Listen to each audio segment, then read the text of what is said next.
सिन्नार नोनीनाल પડગાપાડી બોડનવાડીથી જેટલા પણ આખા સાગબારા તાલુકામાં કે દેશમાં આપણે જમીન કરીએ છીએ અને યુપીએ સરકાર વખતે કાયદો બન્યો તો લાખોના સંખ્યામાં આપણે ખેડૂતો દિલ્હી જઈને રેલી કાઢીને પછી આ કાયદો બન્યો છે, બરાબર ને? અહીંથી ગયા છે ને બધા દિલ્હી, એટલે બધા જ ખેડૂતો મનસુખ દાદા આપણે તમે તો જાણો છો કે ઉલ્કા પાડી ને આપણા જે બધા જ ગામડા છે એ બધા ઉકાઈડોમાં વિસ્થાપિત થયા છે અને ઉમરપાડા જે પણ ગામડા છે એ પણ વિસ્થાપિત જ છે અને આ બધા જે જમીન ત્યાંથી જમીન વિહોણા બન્યા એટલે અહીંયા પછી જંગલની આજુબાજુ રહ્યા હતા એ લોકો સમય જતા 35-40 વર્ષ પહેલા જમીન કાઢીને ખેડી અહીંયા જીવન ગુજારે છે। એ લોકો કોઈ ફેક્ટરી નથી નાખી, ખાલી પરિવારના જીવન ગુજારવા માટે એ લોકો ખેતી કરી રહે છે। પણ જે રીતે અત્યારે 2 વર્ષથી આ ઇસ્યુ ઉભો થયો છે કે સાગબારા તાલુકાના ખેડૂતોને જે ઉમરપાડાની સીમમાં જમીન છે એ કહેવાનું નહીં, એ જમીન ખાલી ઉમરપાડાના લોકો ખેડે, જે ભાગલા પાડવાની પ્રવૃત્તિ આપણે થાય છે તે બહુ જ ગંભીર છે। કેમ કે આપણા ભારત દેશમાં આપણે આદિવાસી સમાજ કે આ જમીન બધી આપણા સાથે રહીને આપણા પરિવારના લોકો છે એટલે આપણા રાજકીય આગેવાનો કે સામાજિક આગેવાનો બધા ભેગા થવું પડશે। આપણા ઉમરપાડાના એમએલએ ગણપતભાઈ હોય કે આપણે બધા અહીંથી સાગબારા કે નર્મદા જિલ્લાના હોય કે આ કઈ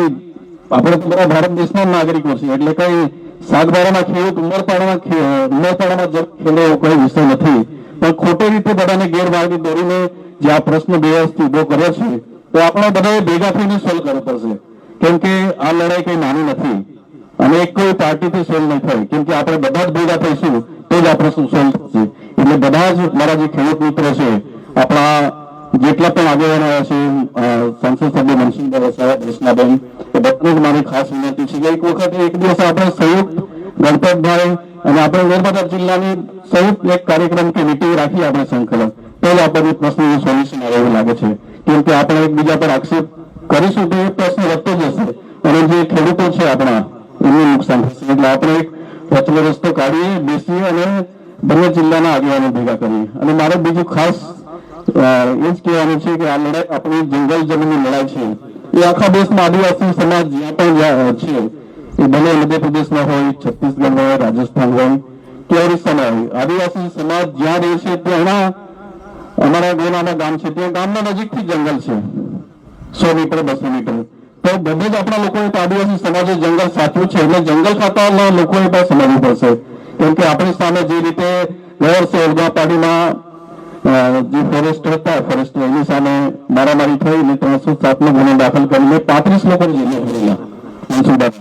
એટલે આ જ પરિસ્થિતિ અહીંયા પાછી નહીં ઉભી થાય, કેમ કે એ લોકોએ અગાઉ પણ જાણ કરેલી પણ પરિસ્થિતિ ઉભી થઈ જાય સંઘર્ષની તો એ નહીં થાય। વચ્ચે આપણે અંબાજીમાં પાડેલોમાં પણ થયું, એટલે આપણા બધાની ફરજ બને છે કે આપણે સામાજિક રીતે બધા બંને જિલ્લાના સુરત અને નર્મદા જિલ્લાના આગેવાનો બધા ભેગા થઈએ અને આ પ્રશ્ન જલ્દીથી સોલ્યુશન આવે। કેમ કે આમ જે વિષય વધશે તો બંને તાલુકા ઉમરપાડા અને સાગબારા તાલુકા લોકો વચ્ચે ખોટી જે ગેરમેળ હોય કે પછી વિવાદ વધતો જશે। એટલે મને બધાને ખાસ આગેવાનો આવ્યા છે, આપણે બધા મધ્યસ્થી માટે આવ્યા છે, કેમ કે આપણા કારણથી ખેડૂતોને નુકસાન નહીં થાય, આપણે બધા ધ્યાન રાખીશું અને એનું સોલ્યુશન સારી રીતે આવે એટલી વાત મૂકું છું। ફરીથી બધા જે જવાબ જે આદિવાસી